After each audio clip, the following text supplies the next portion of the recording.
Bienvenue dans Territoire, le rendez-vous qui vous parle de chez vous. Aujourd'hui, nous sommes encore sur le Festivactu et nous avons avec nous Camille Louwagie, qui est du coup journaliste pour la cellule éducation, médias et information à l'Est républicain, au Républicain Lorrain et à Vosges Matin. Bonjour. Bonjour. Alors, parle-moi un peu de ce que tu fais sur ton stand. Donc, on parle ici d'information et d'hygiène informationnelle sur comment comprendre les contenus générés par l'IA ou les fake news. C'est un peu ça. Exactement. Ouais, nous, on anime un atelier autour de TikTok et des réseaux sociaux que les jeunes connaissent mieux que nous. Mais on est surtout là pour essayer de leur donner un peu des clés de compréhension des contenus qu'ils voient, parce qu'aujourd'hui, l'information, ils y sont exposés de façon continue. C'est vraiment un flot d'informations qui les abreuve et c'est aussi beaucoup d'informations qu'eux ne vont pas chercher, auxquelles ils sont exposés.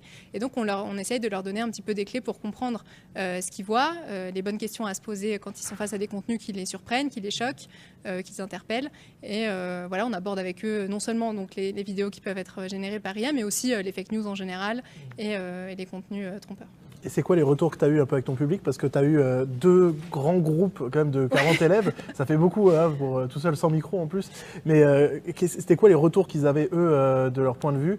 Est-ce qu'ils sont souvent exposés et ils se disent peut-être non, mais les contenus par IA, je sais les détecter. Les fake news, je sais les détecter. Est-ce qu'ils ont cette... Ouais, alors c'est vrai qu'ils sont un petit peu sur deux. Ouais. En tout cas, ils sont tous, pour la plupart, sur beaucoup de réseaux sociaux différents, surtout TikTok, Snapchat et Instagram. Et effectivement, quand on leur demande, ils ont l'impression de jamais trop tomber dans le panneau. Et en même temps, quand on leur demande comment est-ce qu'ils s'informent, ils nous disent TikTok. Oui, mais quel compte sur TikTok?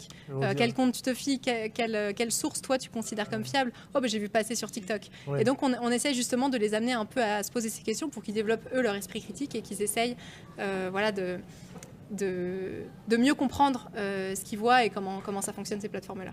Et ce serait quoi les conseils que tu aurais à donner à nos téléspectateurs pour mieux s'informer, pour mieux comprendre ce qu'ils regardent? Parce que c'est pas toujours facile de trouver le temps pour vérifier une information qu'on a trouvée. Parce que souvent, on lit un titre d'article sans lire l'article et on prend ça comme une information, on la donne, on la transmet et ça fait comme un virus, quoi. Je transmets à quelqu'un qui transmet à l'autre, etc. Exactement. C'est quoi les clés que tu as à donner pour prévenir de ça? Là où tu as tout à fait raison, c'est que sur les réseaux sociaux, c'est d'autant plus flagrant qu'on est exposé tous en moyenne. Les contenus, on les voit 3 secondes en général avant de swiper et de passer au suivant. Donc on n'a pas le temps vraiment de se rendre compte de ce qu'on est en train de voir. Les conseils que je donnerais, ce serait déjà de se demander... est-ce que je suis face à quand une information peut nous surprendre ou nous choquer, se demander, OK, qu'est-ce que je suis en train de voir? Est-ce que je suis face à la source originelle? Qui me parle? C'est quoi? Quel type de compte? Est-ce que le contexte est le bon? Est-ce que cette vidéo n'a pas été sortie de son contexte? Est-ce que les chiffres sont bons? Enfin, d'où viennent-ils? D'où vient cette information? Est-ce que c'est des chiffres qui sont tirés d'une étude? Est-ce que les sources sont présentées? Est-ce que c'est sourcé en fait comme Ça fait beaucoup de questions à se poser. Ça fait beaucoup de questions à se poser en seulement quelques secondes, mais c'est pour ça qu'on essaye simplement de les rencontrer comme ça et d'essayer d'aborder ces questions-là avec eux. Le plus important, c'est vraiment de se demander qu'est-ce que je suis en train de voir et qui me parle, quel est l'intérêt qu'il y a dans ce contenu-là.